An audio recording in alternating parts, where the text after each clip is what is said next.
CTS 두란노 성경교실 가족 여러분, 안녕하세요. 안녕하세요. 여러분은 한 번씩 영화나 드라마를 볼 때 굿뉴스가 있고 배드뉴스가 있는데 어떤 것을 먼저 들을래라는 얘기를 들을 겁니다. 그러니까 좋은 소식, 나쁜 소식이 있는데 뭐부터 들을 거냐라는 거죠. 여러분 어떤 소식부터 듣기를 원하세요? 좋은 소식 맞아요. 예를 들면 이런 겁니다. 좋은 소식이 있답니다. 좋은 소식이 남편이 징계됐답니다. 좋죠? 나쁜 소식이 뭐냐? 그런데 비서가 엄청 예쁘대요. 근데 요즘은 좋은 소식에다가 나쁜 소식에 이제 환장할 소식이 있는데 환장할 소식이 뭐냐? 이 둘이 외국으로 출장을 장기간 가게 된답니다. 환장할 소식이죠. 좋은 소식이 있답니다. 처음으로 아이가 상을 타왔답니다. 좋죠. 나쁜 소식, 옆집에도 상을 탔답니다. 근데 알고 봤더니 뭐냐? 아이 기 살려준다고 그냥 다 전교생에게 다 상을 줬다라는 거예요. 처음으로 남편이 꽃을 사들고 왔어요. 근데 보니까 좀 이상합니다. 하얀 국화꽃이에요. 알고 보니 장례식에 갔다가 버리는 것 그거 아까워서 주워서 왔다라는 거예요. 알고 보니까 좋은 소식이 아닌 경우가 상당히 많이 있습니다. 살다 보면 점점점 이런 것들에 대한 깨달음이 있죠. 뒤에 있는 나쁜 소식이 앞에 것들을 덮어버릴 때가 있습니다. 그 호사다마라고 얘기하는 그런 경우가 있는데 오늘 성경이 정반대입니다. 나쁜 소식으로 시작을 해요. 그런데 그 다음에 좋은 결과로 끝을 맺는 역전시켜버리는 그런 내용인데 아마 성경 66권 전체 가운데 정말로 가장 나쁜 소식으로 시작하는 책이 이 책이 아닐까, 여호수아서가 아닐까 생각되어집니다. 먼저 어떻게 시작되는지 1장 1절 오늘 공부하는 날이니까 같이 한번 보면 이렇게 나옵니다. 여호와의 종 모세가 죽은 후에라고 그렇게 1절에 딱 나옵니다. 일반적으로 어떤 사람의 죽음의 소식을 딱 대하면 부고를 접하면 깨름직하잖아요. 별로 기분이 안 좋아요. 그런데 지도자 모세의 죽음으로 시작되는 책이니까 이스라엘에게는 이게 엄청스러운 충격이었죠. 실은 우리에게는 이게 얼마나 충격인지 사실 실감이 사실 안 됩니다. 왜냐하면 모세라는 지도자가 죽었구나 뭐 그 정도로 다가오지 이게 막 실감나게 느껴지지가 않아요.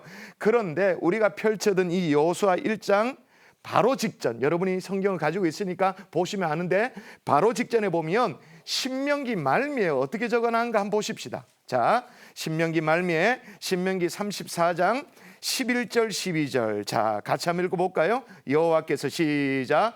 여호와께서 그를 애굽 땅에 보내사 바로와 그의 모든 신하와 그의 온 땅의 모든 이적과 기사와 모든 큰 권능과 위엄을 행하게 하심에 온 이스라엘의 목전에서 그것을 행한 자이더라. 이건 누구일까요? 모세지.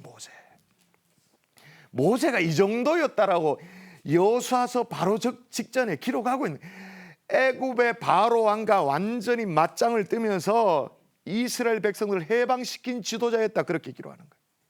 홍해가 사납게 있음에도 요동칠 때도 홍해를 갈랐던 그런 지도자다 그런 얘기를 하는 거잖아요. 백성들이 굶주려 있을 때 배를 채워준, 목이 마를 때 생수를 채워준 그런 지도자다라고 그렇게 얘기를 하고 그들에게 모세를 잃었다라는 게 어떤 의미인지를 지금 설명하고 있는 거예요. 삶의 이유를 잃어버린 거죠. 왜냐? 아브라함 때부터 이스라엘 백성 민족 태동 이후에 줄곧 바라던 게 뭐냐면 약속의 땅 가나안 땅에 들어가는 거잖아요. 그리고 또 애굽에서 해방되어져서 광야길을 마치고 이제 여기 요단강을 건너기만 하면 되는 그 가나안 땅에 들어가는데 그 바로 직전에서 지도자가 죽은 거죠. 절망이 어떠할지 이제 좀 가늠이 되어지죠. 그런데 아이러니하게도 모세의 죽음을 알리는 나쁜 소식으로 시작된 이 여호수아서가 어떻게 뒤집어지느냐, 어떻게 역전되어지느냐 좀 넘어가 보십시다. 21장 한번 여호수아서 21장에 가보면 좀 넘어가서 이제 거의 여호수아서가 끝날 때입니다. 여호수아서 21장 43절부터 제가 몇 절을 읽어드릴게요. 제가 읽어드립니다. 여호와께서 이스라엘 조상들에게 맹세하사 주리라 하신 온 땅을 이와 같이 이스라엘에게 다 주셨으므로 그들이 그것을 차지하여 거기에 거주하였으니 여호와께서 그들의 주위에 안식을 주셨으되 그 조상에게 맹세하신 대로 하셨으므로 그들의 모든 원수들 중에 그들과 맞선 자가 하나도 없으니 이는 여호와께서 그들의 모든 원수들을 그들의 손에 넘겨주셨음이니라. 할렐루야죠. 진짜 땅을 다 줬대. 뭔가를 얻기는 쉬워도 이걸 유지하는 것도 어렵잖아요. 땅을 다 줘도 계속 유지하는 게 어려운데, 아니 안식까지 줬다는 말은 이게 유지가 됐다 그 말인 거잖아요. 원수들의 손에, 원수들을 이스라엘 손에 넘겨줬다 그렇게 말합니다. 그리고 결론적으로 45절 볼까요? 자, 여러분의 목소리로 같이 한번 읽습니다. 45절 시작. 여호와께서 이스라엘 족속에게 말씀하신 선한 말씀이 하나도 남김없이 다 뭐라고요? 응하였더라. 기가 막힌 결론이잖아요. 여호수아 1장을 시작할 때는 지도자 모세의 죽음으로 시작됐는데 거의 끝나가는 이 시점에서는 완전히 다 뒤집어지는 거예요. 여러분, 저와 여러분에게도 우리의 삶에도 이런 역전의 삶이 있었으면 참 좋겠습니다. 이런 걸 뭐라고 말합니까? 삶의, 인생의 절정기가 찾아오면 얼마나 좋을까. 근데 실은요, 이스라엘은 하나님의 택한 백성, 선민이라는 그런 얘기를 듣습니다만은 한 번도 역사 속에 제대로 힘써 본 적이 없습니다. 솔직히 맨날 쫓겨다니고 맨날 피해 다니고, 그죠? 그런 이스라엘의 삶이었습니다만은 7년간은 예외입니다. 자, 이걸 개런티할 수 있습니다. 제가 주장할 수 있습니다. 여호수아서의 배경이 되어지는 이 7년간은 역전의 시기라고 말할 수 있는 거예요. 그야말로 이스라엘이 완전 이건 뭐 파죽지세였다고 말할 수 있겠죠. 흐르던 이 요단강 멈춰 세우죠. 강을 건넙니다. 천하무적의 여리고성 무너뜨립니다.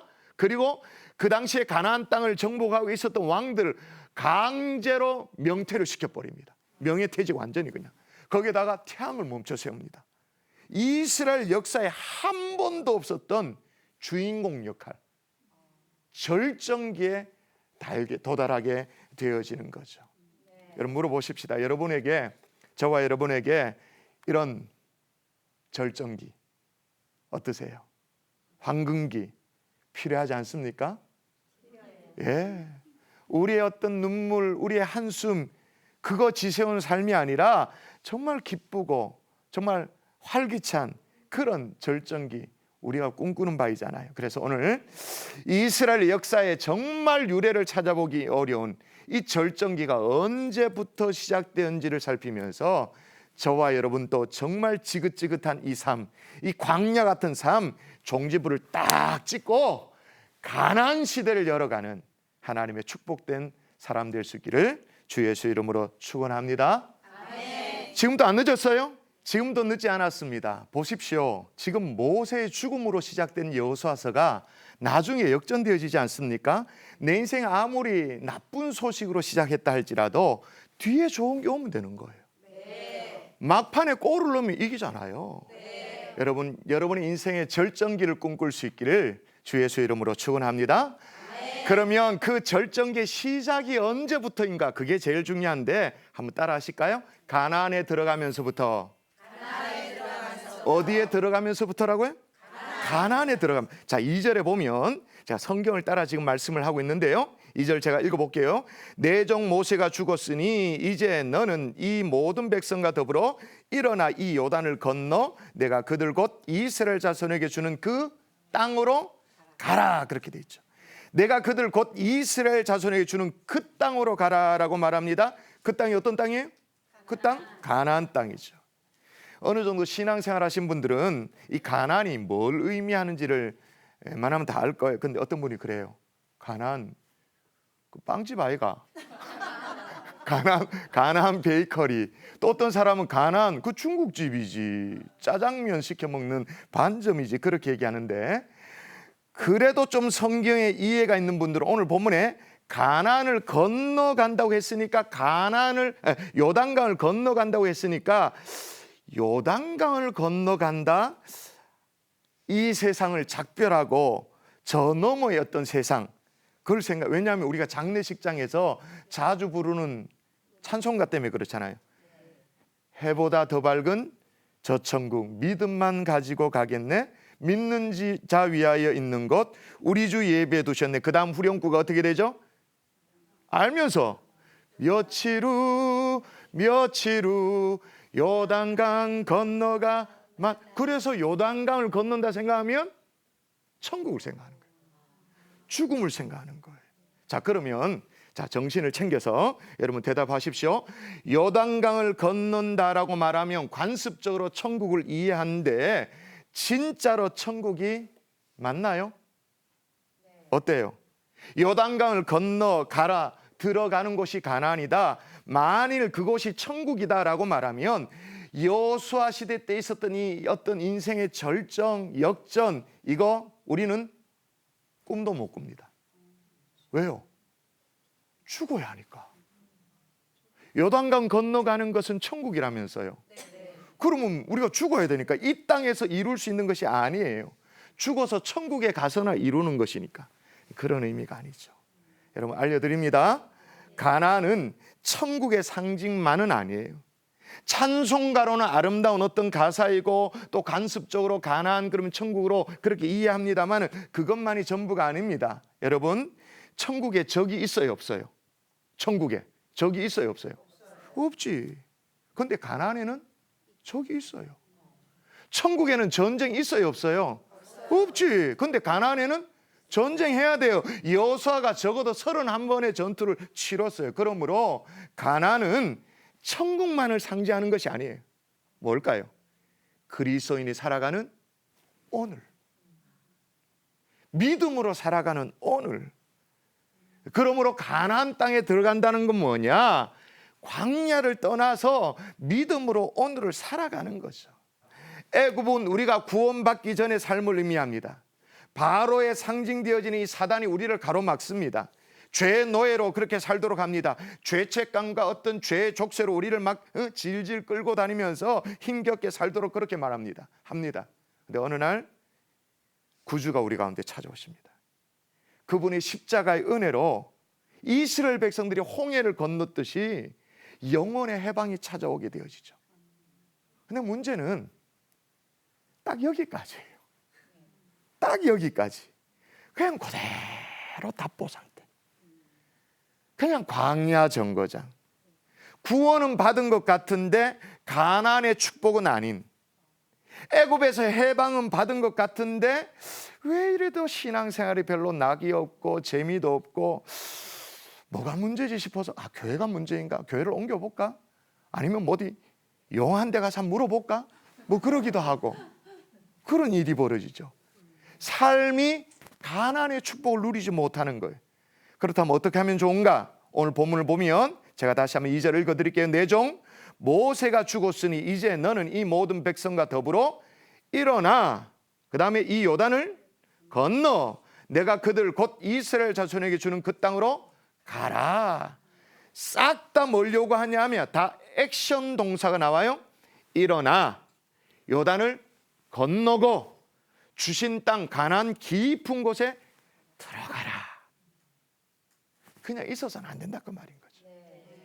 오늘 본문의 표현으로 말하면 일어나고 요단을 건너가고 약속의 땅으로 가야 한다라는 거예요. 여러분, 일어나야 된다라는 이 메시지를 우리가 무시할 수 없는 게요, 성경 전체 일어나라는 말이 618번이 나옵니다.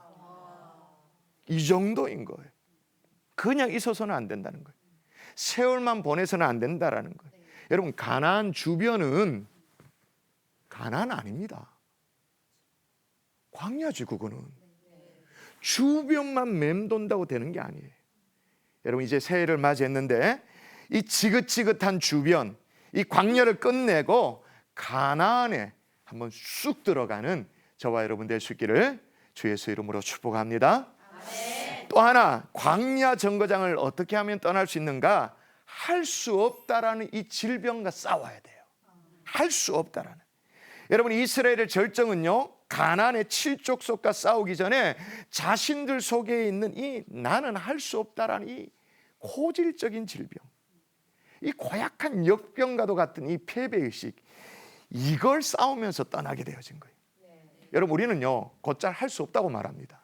안 된다고 말합니다. 뭐 이래서 안 되고 저래서 할 수 없고 뭐 그런 얘기들을 해요. 근데 여러분 생각해 보십시오. 오늘 본문의 여호수아가 난 가나안 땅으로 들어갈 수 없다, 나는 할 수 없다 라고 만일 그렇게 말한다면 누가 뭐라고 얘기하겠어요? 다 이유가 있잖아요. 모세를 뒤를 이었으니까 할 수 없다고 말할 만하잖아요. 그런 명분이 있잖아요. 거기다가 민수기 인구 조사를 보니까 레위 족속을 제외하고 20세의 남자가 얼마냐? 60만 명이 뛰어넘습니다. 그리고 여자 또 자녀까지 하면 200만 명입니다. 지금 여호수아가 무슨 보이스카우트 무슨 그게 아니고 가나안에 이끌어야 될 사람들이 200만 명이란 그 말인 거예요. 그 200만 명을 이끌면서 여리고 성벽을 깨뜨려야 되고 철제로 무장된 이 가나안군과 상대를 해야 됩니다. 여러분, 이 가나안의 족속들은요 원래 굶주리고 야만인이에요. 우리는 브리스 족속, 히위 족속, 가나안 족속 그러면 이게 그런가 보다 하지만 그 당시에 가나안 7족속의 이 이름을 들으면 주변 국가들이 벌벌벌 떠는 완전히 야만 족속, 지옥의 이름, 대명사였던 거예요. 그러니 여호수아가 충분히 나는 할 수 없다고 할 만한 명분이 있잖아요. 그런데 이런 부정적인 생각이 밀려오기 전에 하나님이 여호수아에게 뭘 명령하시는지 다시 한번 2절을 보도록 하십시다. 자, 같이 2절 같이 시작. 내 종 모세가 죽었으니 이제 너는 이 모든 백성과 더불어 일어나 이 요단을 건너 내가 그들 곧 이스라엘 자손에게 주는 그 땅으로 가라. 모세가 죽었는데도 가나안 땅에 들어가라고 말합니다. 무슨 얘기냐? 모세는 죽었지만 나는 안 죽었다고 말해요. 모세는 죽었지만 너희를 이끄는 하나님은 여전히 살아있다. 아멘이시죠? 여러분, 모세의 죽은 것 같은 절망이 여러분 삶 가운데도 있을 수 있습니다. 그래서 나는 할 수 없다고, 나는 안 된다고, 나는 끝난 인생이다고, 그것도 아주 명분 있게 얘기할 수 있는 상황이 있을 수 있습니다. 여러분, 그럼에도 불구하고 하나님이 뭐라고요? 나는 살아있다, 그렇게 말하는 거죠. 모세는 죽었지만 나는 살아있다. 근데 여기 한 가지 조건이 있어요. 3절로 진도를 나가보면 이렇게 나옵니다. 내가 모세에게 말한 바와 같이 너희 발바닥으로 밟는 곳은 모두 내가 너희에게 주었노니. 가나안에 들어가긴 가는데 가는 곳마다 다 주겠다고 말하는데, 자, 조건이 뭐예요? 뭐로 밟는 곳이라고 말하죠? 발바닥. 왜 발바닥일까? 더 나아가서 질문해 보겠습니다. 여기 말하는 이 발바닥이 맨발일까요? 신발일까요? 잘 모르겠죠? 자, 좀 생각해 보십시다. 성경 전체 이 발바닥이 가지는 의미가 참 있거든요. 여호수아에서의 이 발바닥 사건은 참으로 의미가 있는데, 여호수아 3장에 가면 요단강을 건너갈 때도 제사장이 법궤를 메고 발바닥을 가지고 강을 디딜 때 강이 갈라졌어요. 여호수아 6장에도 여리고성 무너질 때 말이에요, 5장에 맨발바닥에 어떤 순종이 있고 나서 그 다음에 여리고성이 무너지는. 그런데 여러분, 유대인에게 있어서 좀 이 풍습을 아는 게 중요하겠죠. 맨발바닥으로 지내는 사람은 종밖에 없습니다. 아무리 가난해도. 모든 자유인이라면 다 신발을 신고 다녔어요. 심지어 이스라엘 백성들이 40년 동안 광야에서 막 뺑뺑이를 돌 때 말이에요, 광야 생활할 때도 하나님이 뭐라고 말씀하셨냐면 내 이복, 너의 의복이 헤어지지 아니하고 내 발이 부르트지 아니하였느니라, 그렇게 말해요. 왜 그렇게 말했냐? 왜 발이 부르트지 않도록 했다고 말씀하시냐? 하나님이 보호하신 것도 있죠. 그것도 있습니다만은 발에 40년 동안 뭘 신었으니까? 신발을 신었으니까 부르트지 않지. 그럼 이제 가나안 땅에 들어가야 됩니다. 이 결정적인 순간에 왜 신을 벗으래? 아니, 지금 전쟁하려면 더 신을 제대로 그냥 제대로 신고 신발끈을 단디 묶고 막 이렇게 제대로 갖춰도 지금 못할 판에 왜 신을 벗으라는 말이죠? 어떤 의미가 있죠? 약속의 땅, 가나안 땅은 네가 애써서 들어가는 곳이 아니다 그 말이에요. 신발끈 아무리 묶는다고 네가 들어갈 수 있는 곳이 아니다. 내가 선물로 주는 곳이다 그 말이에요. 그 너는 신발 벗어라. 신발 벗고 내가 주는 선물을 받을 준비를 다 해라. 그 너는 내 뒤에 서라. 그 말인 거예요. 아멘이십니까? 여러분, 광야를 정말로 끝장내고 가나안에 쑥 들어가기를 원한다면 여러분, 광야는 내가 주인 되어 살던 곳이 광야입니다. 그러나 가나안은 주님이 주인 되어 사는 곳. 가나안은 주님이 앞장서고 나는 정말 주님의 발걸음을 뒤따라가는 것이에요. 여러분, 이거 하실 수 있겠어요? 가능하겠어요? 주님 뒤를 따라가는 것. 나는 신발도 벗어야 돼. 이거 만일 할 수 없으면 우리는 뭐 해야 돼요? 죽은 모세나 추억하면서 아이고 아이고 하고 있어야 되는 거예요. 오늘 또 우리는 나는 할 수 없다고 이 고약한 이 역병, 정말 불신앙, 그거 그대로 안고 살 수밖에 없는 거예요. 여러분, 신발을 벗고 가나안으로 쑥 들어갈 수 있기를 주의 이름으로 축복합니다. 아멘. 마지막으로 이스라엘의 절정기뿐만 아니라 내 인생의 절정기 시작되는 것은 하나님의 말씀이 들리면서예요. 따라하십시다. 하나님의 말씀이 들리면서. 여러분, 궁금하지 않아요? 어떻게 이스라엘 백성들이 이렇게 흔들리지 않고 전진을 할 수 있었는가? 아니, 이스라엘은 시키면 시킨 대로 한다 칩시다. 그럼 여호수아는 좀 다르잖아요. 지도자니까 책임져야 되니까 얼마나 무겁겠어요. 어떻게 가능했는가? 들려진 말씀이 있었기 때문인 거예요. 자, 보세요. 여호수아는 알 수도 없는 그 불안한 미래를 향해 나아간 게 아니에요. 여호수아는요, 확정된 약속의 말씀이 있었던 거예요. 자, 3절 다시 한번 볼까요? 3절 여러분의 목소리를 읽습니다. 시작. 내가 모세에게 말한 바와 같이 너희 발바닥으로 밟는 것은 모두 내가 너에게. 야, 여러분 3절 제일 끄트머리 가볼까요? 내가 너희에게. 여러분, 이거 시제가 어떻게 되어져요? 현재, 과거, 미래 뭡니까? 주엇 논이 과거죠. 너희 발바닥으로 밟는 것은 모두 내가 너희에게 줄 거다가 아니고 줄지도 모른다가 아니고 이미 뭐라고요? 주었다라고 말하는 거예요. 이걸 똑똑히 여호수아가 들었던 거예요. 이 생생한 말씀이 있었기 때문에 모세가 죽어도 문제가 되지 않는 거예요. 요단강을 건너 가나안으로 들어가는 것이 문제가 되지 않았던 거예요. 할 수 없다라는 이런 생각 스물스물 올라오잖아요. 부정적인 생각이 올라올 때 이미 들려진 주의 말씀, 그 말씀이 그를 가나안 땅으로, 이스라엘 백성들, 이 오합지졸과 같은 이스라엘 백성들을 이끌고 가나안 땅으로 들어갈 수 있도록 만들었던 거예요. 하나님의 말씀이 들려질 때.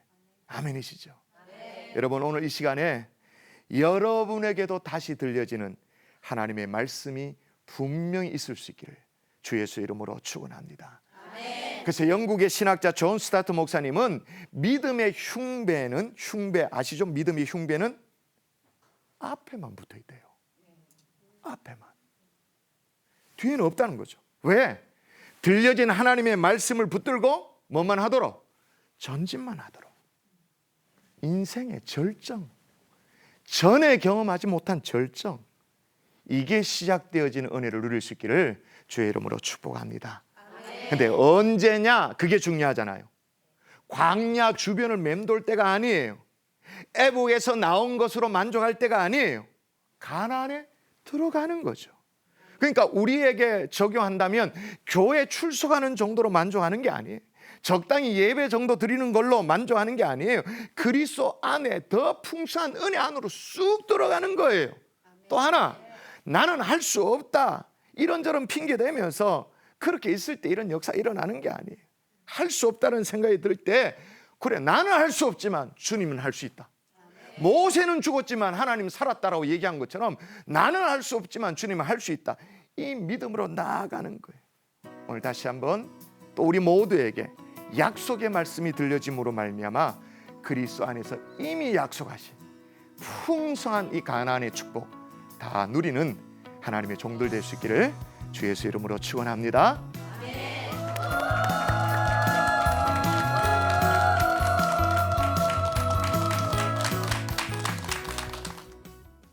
이 프로그램은 CTS 방송가족의 사랑과 후원으로 제작되었습니다. 후원 전화 02-6333-1003번, ALS 060-808-1004번으로 전화주세요.